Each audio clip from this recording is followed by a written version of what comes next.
आइए देखते हैं an encounter of special kind का एक्सप्लेनेशन। लेकिन उससे पहले हम समझेंगे an encounter of special kind के मीनिंग। इनकाउंटर के मायने होते हैं एक मुलाकात या एक मुठभेड़, ऑफ स्पेशल काइंड यानी खास किस्म की। आइए देखते हैं। My father was a medical professional working for a private company in Raniganj in West Bengal. मेरे वालिद, राइटर कह रहा है, वॉज अ मेडिकल प्रोफेशनल, एक मेडिकल पेशेवर थे, प्रोफेशनल यानी पेशेवर, working for a private company, जो प्राइवेट कंपनी के लिए काम करते थे, इन रानीगंज, रानीगंज में, और वो कौन से स्टेट में? वेस्ट बंगाल में। The officers of the company were housed, ये वेयर हाउस पैसिव वॉइस की एग्जाम्पल है, जिसके अंदर ये बताया जा रहा है कि वो जो ऑफिसर्स थे कंपनी के, उनको मकान दिए गए थे इन इंडिविजुअल बंगलोज, उनको रखा गया था, रिहाइश दी गई थी, या फिर उनको ठहराया गया था अलग अलग बंगलोज के अंदर। इंडिविजुअल यानी अलग अलग या इनफरादी बंगलों के अंदर। इनसाइड अ लार्ज कैंपस, एक बड़े कैंपस, कैंपस यानी अहाते में या इलाके में। और house was in a corner of the campus, हमारा जो घर था उस कैंपस के कॉर्नर पर था। The officer club was, the officers club was adjacent, adjacent यानी लगकर, to the boundary wall of a garden, जो ऑफिसर का जो क्लब था जहां पर आकर वो बैठा करते थे, उसको लगकर, इनके बाउंड्री को लगकर ही था। The compound was luxurious with green grass, और जो कंपाउंड था उसके सामने की जो जगह थी या आंगन था, लग्जरियस मतलब आरास्ता था या सजा हुआ था, विद ग्रीन ग्रास, हरी घास से, कलरफुल फ्लावर्स, रंग बिरंगे फूलों से, and a host of tall trees, और दरख्तों का वहां पर अंबार था। And majestic trees, tall and majestic, tall यानी ऊंचे और मैजेस्टिक यानी नए, अच्छे, शानदार, बुलंद दरख्त। The seasonal vegetables in the kitchen gardens, और इसके साथ साथ मौसमी सब्जियां, सीजनल वेजिटेबल्स, मौसमी सब्जियां, in the kitchen gardens, kitchen gardens यानी ऐसा गार्डन या ऐसा बाग जिसके अंदर किचन से ताल्लुक रखने वाली सब्जियां उगाई जाए या पकाने वाली सब्जियां उगाई जाए। Of house holds, and house hold यानी कुंबे का जो किचन गार्डन था वो।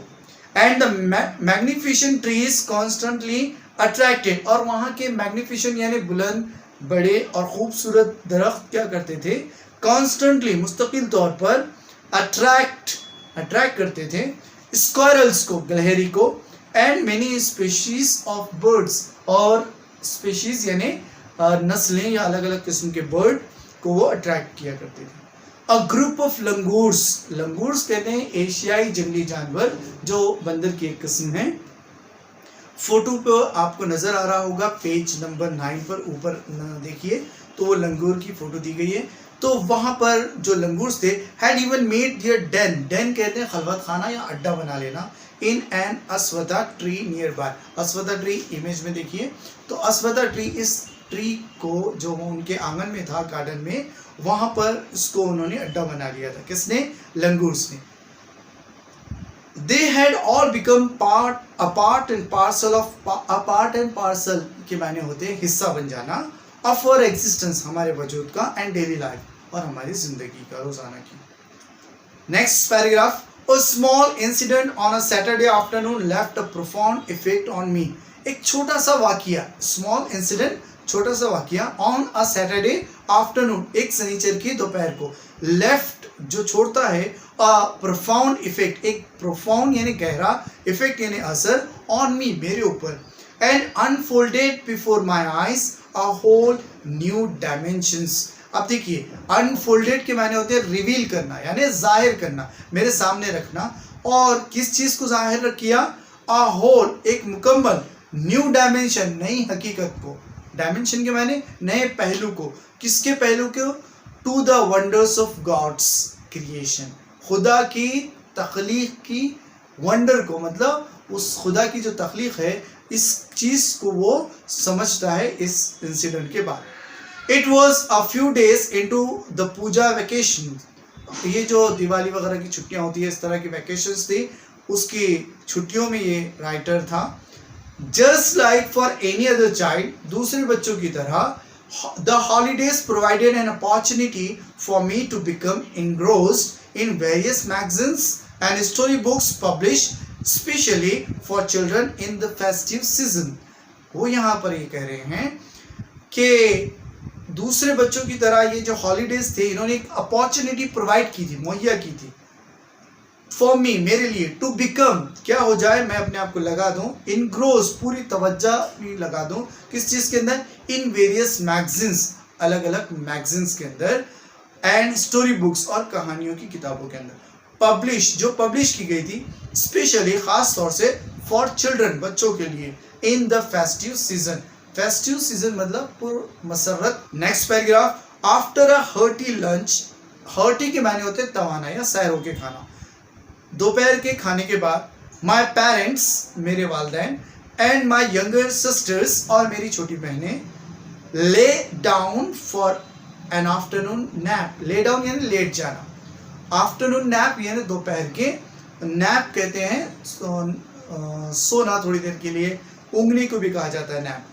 And I settle down with a story book, इसके फैमिली मेंबर्स लेट गए आराम करने के लिए, स्टोरी बुक्स पढ़ने लगा writer. The quiet afternoon presented the perfect backdrop for reading an adventure story. अब ये quiet, तीन तरह के quiet होते हैं, एक होता है quit, जिसके मायने होते हैं छोड़ देना, एक होता है quiet जिसके मायने होते हैं काफ़ी, और एक होता है quiet जो जिसकी आवाज़ सेम है, इसे होमोफोन्स कहा जाएगा, लेकिन यहाँ पर quiet के मायने होंगे पुरसुकून, खामोश। आफ्टरनून, दोपहर, प्रेजेंटेड, और ये क्या कर रही थी, मुहैया कर रही थी, परफेक्ट बैकड्रॉप, बैकड्रॉप के मायने होंगे मंजर या फिर पस मंजर, पेश कर रही थी, for reading an adventure story, कौन सी कहानियां पढ़ने के लिए, कारनामों वाली या एडवेंचर स्टोरी को पढ़ने के लिए एक माहौल मुहैया कर रही थी। The silence was occasionally broken by the sound of my family snoring. अब वो कह रहा है राइटर कि इसका जो साइलेंस था, दोपहर का जो खामोशी थी, वो किस चीज़ से टूट रही थी, तो जो फैमिली मेंबर्स लेटे थे या आराम कर रहे थे, उनके स्नोरिंग से, खराटे लेने की वजह से शोर क्या हो रहा था, पैदा हो रहा था। The intermittent chirping of house sparrows, दूसरा रीजन बता रहा है कि शोर शराबा कौन सा हो रहा था, कि इंटरमिटेंट यानी बार बार या वक्फे वक्फे से चिड़िया, स्पैरोज यानी चिड़िया आवाज निकाल रही थी, चिर्प करना यानी चहचहाना, उसकी वजह से शोर हो रहा था। The harsh coin of a crow, the shrill call of a kite flying high above the ground। अब देखिए, हार्श यानी सख्त, कॉइन यानी चीखना, आवाज निकालना, ऑफ अ क्रो, कौवे की, और दूसरा श्रील यानी चीख या पुकार, of a kite flying high above the ground. Minutes tick by, I became deeply absorb in the book, absorb के मायने होते हैं जज्ब करना, लेकिन यहाँ पर अब्जॉर्ब के मीनिंग दिए गए हैं कि वो पूरी तरह अपने आप को किताब पढ़ने में लगा देता है। Suddenly I heard a group of street dogs barking furiously in the distance. अब वो अचानक ये देखता है कि कुछ कुत्तों की आवाज़ भौंकने की आ रही है, फ्यूरियसली यानी बहुत ज़्यादा या सख्ती से, इन द डिस्टेंस कहीं पास से। I choose to ignore the commotion, commotion के मायने होते हैं चीख पुकार के या नॉइस के, इसके मीनिंग साइड में दिए हुए भी है किताब के अंदर, तो वो इग्नोर कर देता है, उसको नजरअंदाज कर देता है।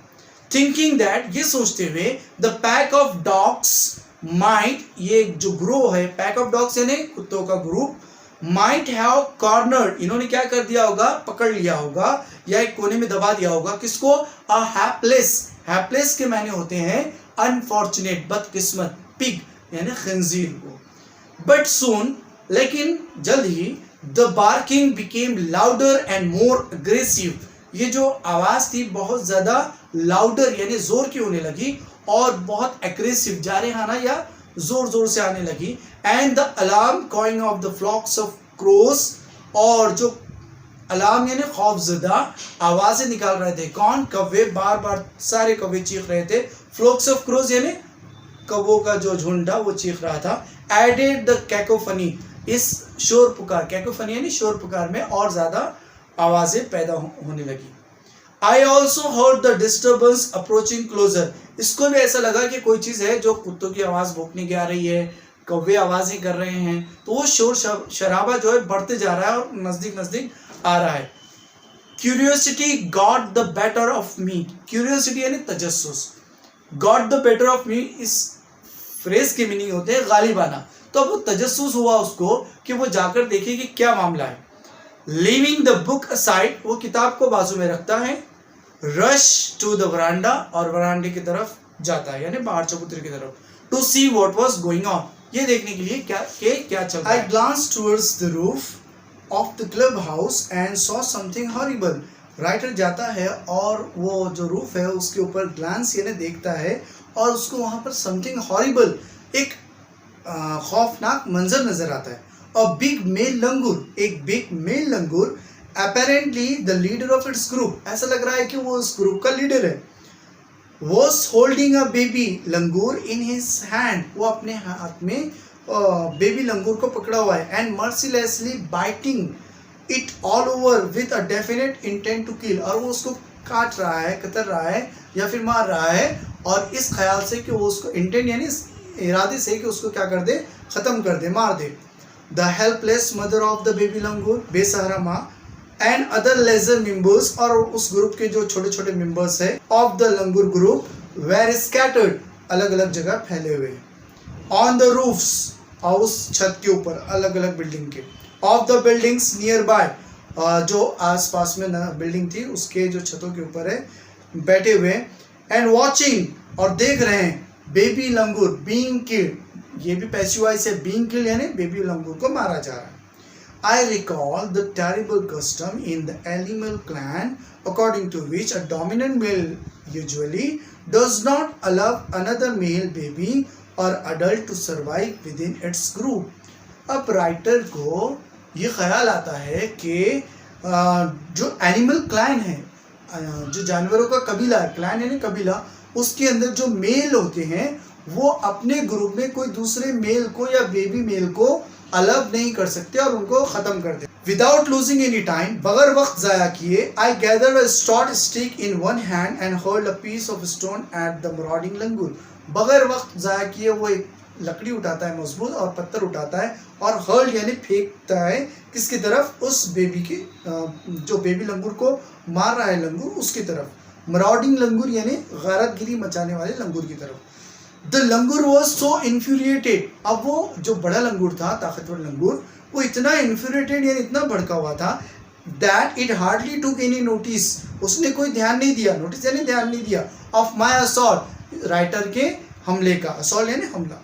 But then I started throwing more stones, फिर राइटर उसके बाद एक पत्थर फेंकता रहा। The dogs on their part raised their pitch of cry, और कुत्तों ने भी और बढ़ा दी। The changed circumstances and the sudden unexpected attack from unknown quarters forced the langur to drop the baby from sloping roof over the veranda. अब जो बाजू में जो क्वार्टर था, जो बिल्डिंग थी, वहां से किसी ने अनएक्सपेक्टेड यानी तवक्को नहीं थी कि कोई वहां से मारेगा, वहां से एक अटैक आया, मतलब किसी ने कोई चीज फेंक कर मारी, और ये जो लंगूर था जिसके हाथ में एक छोटा सा बेबी लंगूर है, वो उसके हाथ से छूट जाता है या वो छोड़ देता है और वो गिरता हुआ वरांडे की तरफ जो स्लोप है रूफ का वहां पर आता है। द बेबी वॉज लिसलेस, वो जो छोटा बच्चा था जिसको बड़ा लंगूर मार रहा था वो लिसलेस था, मतलब कमजोर हो चुका था, and appear to be dead, और ऐसा लग रहा था कि वो मर चुका है। As its body started to slide down, और उसकी जो बॉडी थी वो स्लाइड डाउन होने लगी यानी घसरने लगी, मूव होने लगी।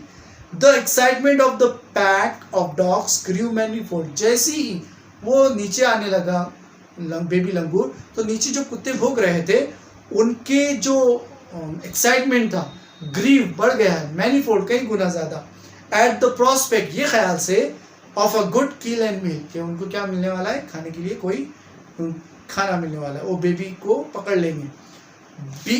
Keeping the dogs at bay with a stick, अब वो कुत्तों को अलग रखकर स्टिक के साथ, writer I managed to catch the hold of baby langoor's tail just as it tipped over the edge of the tiled roof. वो जो कविलू वाला हो सकता है वो रूफ था, उससे उसकी दुम लटक रही थी, तो उसको पकड़कर राइटर क्या करता है, बेबी लंगूर को लाता है। The baby appeared inert, baby जो था पावरलेस था, कोई ताकत उसके अंदर नहीं थी, मोशंस नहीं थे, कोई हरकत नहीं कर रहा था, एंड लाइफलेस, और ऐसा लग रहा था कि उसके अंदर जिंदगी बाकी ना हो। It was indeed a male langur, और यकीनन वो क्या था, एक मेल लंगूर ही था। यहाँ तक कि हमने देख लिया। अपने नेक्स्ट लेक्चर में, नेक्स्ट पार्ट में हम इसका पूरा टॉपिक कंप्लीट करेंगे, उस लेक्चर को भी देखना ना भूलिए। अगर इस लेक्चर में कोई न्यू वर्ड से जो आपको समझ में ना आए कमेंट करके